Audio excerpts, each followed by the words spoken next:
শ্রেয়স বাদ হলে হার্দিক পান্ডিয়া নয় কেন? বোর্ডের দ্বিচারিতা নিয়ে অভিযোগ সমর্থকদের। অতীতে যা কোনোদিনও হয়নি সেটা করে দেখিয়েছে বিসিসিআই। সুপ্রিম বোর্ডের কথা না শুনলে কি হতে পারে সেটা প্রমাণ করেছে বোর্ড। জয় শাহ রাজকোট স্টেডিয়ামের নামকরণ অনুষ্ঠানে বক্তব্য রাখতে গিয়ে জানিয়েছিলেন, বিসিসিআই সবার শীর্ষে, বিসিসিআই এর কথা শুনতে হবে। না শোনায় বোর্ড কি পদক্ষেপ নিতে পারে সেটা দেখিয়েছে।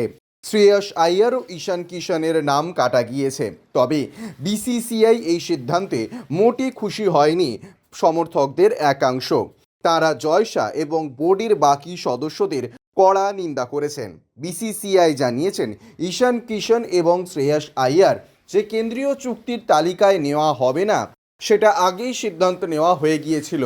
ঈশানের কারণটা পরিষ্কার, কারণ তিনি 2023 সাল থেকে দলের সঙ্গে নেই।